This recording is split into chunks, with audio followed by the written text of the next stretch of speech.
The Polar Express. Written and illustrated by Chris van Allsburg.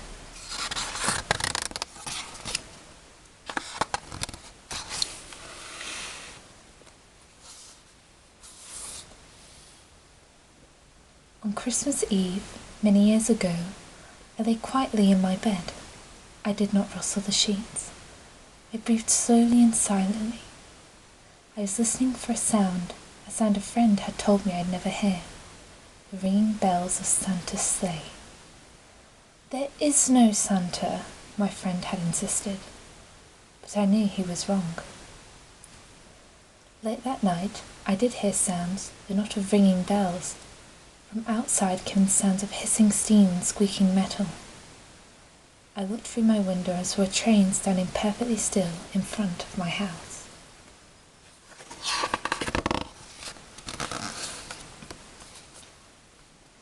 It was wrapped in an apron of steam. Snowflakes fell lightly around it. A conductor stood in the open door of one of his cars. He took a large pocket from his vest, then looked up at the window. I put on my slippers and robe. I tiptoed downstairs and out of the door. "All aboard!" the conductor cried out. I ran up to him. "Well," he said, "are you coming?" "Where?" I asked. "Why, to the North Pole, of course," was his answer. "This is the Polar Express." I took his outstretched hand, and he pulled me aboard.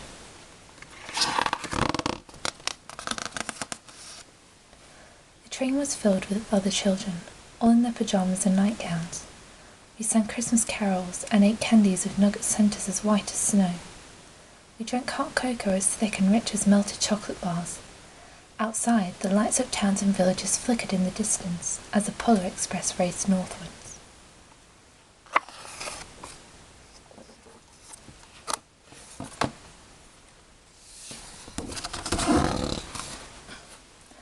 Soon there were no more lights to be seen. We travelled through the cold, dark forests where lean wolves roamed and white-tailed rabbits hid from our train as it thundered through the quiet wilderness.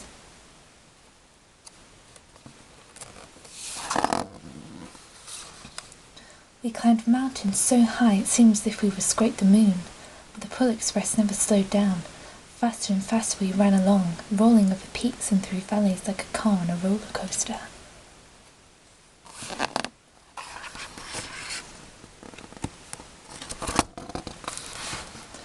The mountains turned into hills, the hills to snow-covered plains. We crossed a barren desert of ice, the great polar ice cap. Lights appeared in the distance. They looked like the lights of a strange ocean liner sailing on a frozen sea.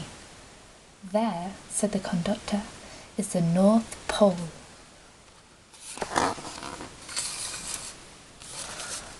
The North Pole. It was a huge city, alone at the top of the world, filling with factories where every Christmas toy was made. At first we saw no elves. "They are gathering at the centre of the city," the conductor told us. "That is where Santa will give the first gift of Christmas." "Who receives the first gift?" we all asked. The conductor answered, "He will choose one of you." "Look!" shouted one of the children. "The elves!" Outside we saw hundreds of elves. As the train drew closer to the centre of the North Pole, we slowed to a crawl, so crowded were the streets where Santa has helpers.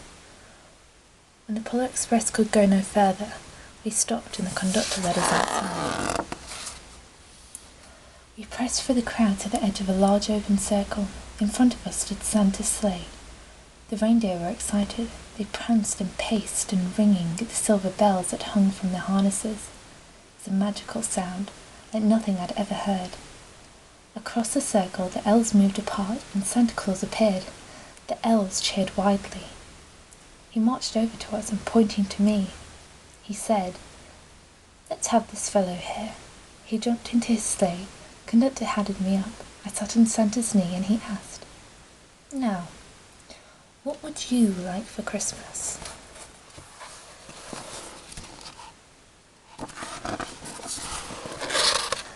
I knew that I could have any gift I could imagine. But the thing I wanted most for Christmas was not inside Santa's giant bag. What I wanted more than anything was one silver bell from Santa's sleigh. When I asked, Santa smiled, and he gave me a hug and told an elf to cut a bell from a reindeer's harness. The elf tossed it up to Santa. He stood holding the bell high above him and called out, "The first gift of Christmas."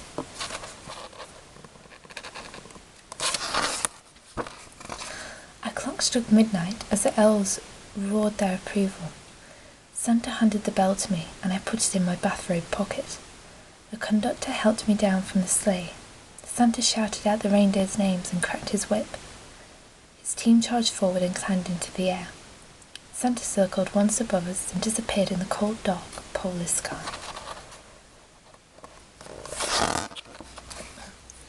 As soon as we were back inside the Polar Express, the other children asked to see the bell.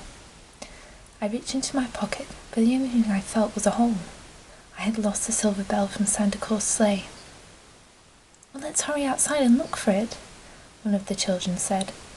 But the train gave a sudden lurch and started moving. We were on our way home.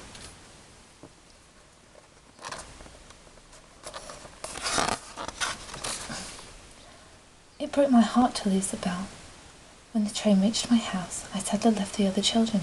I stood at my doorway and waved goodbye. The conductor said something from the moving train, but I couldn't hear him. "What?"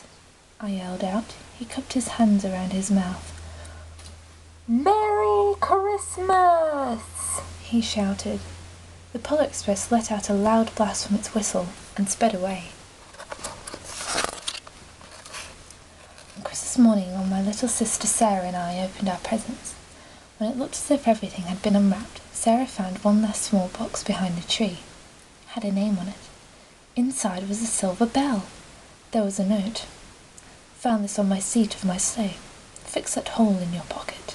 Signed, Mr. C." I shook the bell, made the most beautiful sound my sister and I had ever heard. When my mother said, "Oh, well, that's too bad." "Yes," said my father. "It's broken." When I'd shaken the bell, my parents had not heard a sound. At one time, most of my friends could hear the bell, but as years passed, it fell silent for them. Even Sarah found one Christmas that she could no longer hear its sweet sound. Though I've grown old, the bell still rings for me, as it does for all who truly believe.